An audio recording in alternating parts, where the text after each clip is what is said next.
Hello সবাইকে, good morning. আমি পিউ। আজকে আমি তোমাদের সঙ্গে পুরো দিনের একটি ব্লগ শেয়ার করব।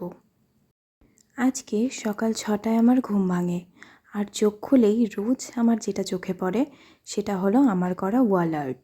খুব ছোট বয়স থেকেই আমার ইচ্ছে ছিল আমার বাড়ির প্রতিটি ওয়ালে আমার করা আর্ট টাঙানো থাকবে। আর দেখো, বড় হয়ে আমার সেই শিশুমনের ইচ্ছেটাকে আমি নিজের মতো করে পূরণ করে নিয়েছি। এখন আমার বাড়ির প্রায় প্রতিটি ওয়ালেই আমার করা আর্ট আছে। যাই হোক, এরপর আমি ফ্রেশ হয়ে নিই। এরপর আমি নিচে যাই চা খাওয়ার জন্য। এখন কিন্তু বাইরে বেশ ঠান্ডা পড়ে। চা খাওয়ার পর বাইরে গিয়ে দেখি গাছগুলিতে বেশ সুন্দর ফুল ফুটেছে।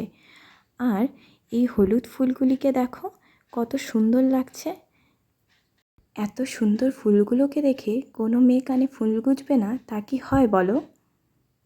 ফুলগুলি দেখে ঘরে গিয়ে একটু ঘুমিয়ে গেছিলাম, সকালে ওঠার অভ্যাস নেই যে।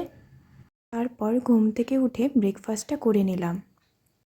ব্রেকফাস্ট সেরে মার কাজে একটু হেল্প করে একটু রান্নাবাড়ির কাজ করে উঠতে উঠতে দুপুর 2টো বেজে যায়। তারপর সমস্ত কাজ সেরে একটু ফল খেয়ে আমি চলে যাই স্নানে।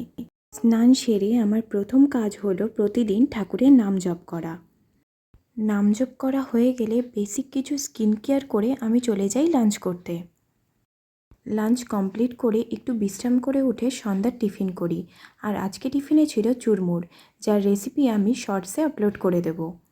বেশ লাগছিল খেতে। রেসিপি দেখে তোমরাও ট্রাই করো কিন্তু। খেতে খেতে মার সাথে একটু গল্প করছিলাম। তারপর টিফিন শেষ করে কিছু কাজ নিয়ে বসি। কাজগুলি সব কমপ্লিট করে তারপর ডিনার করব। তোমাদের যদি আমার ভিডিও ভালো লাগে তবে লাইক, কমেন্ট, শেয়ার, সাবস্ক্রাইব করে আমার পাশে থেকো। আজকের মতো ভিডিও এখানেই শেষ করছি। বাই।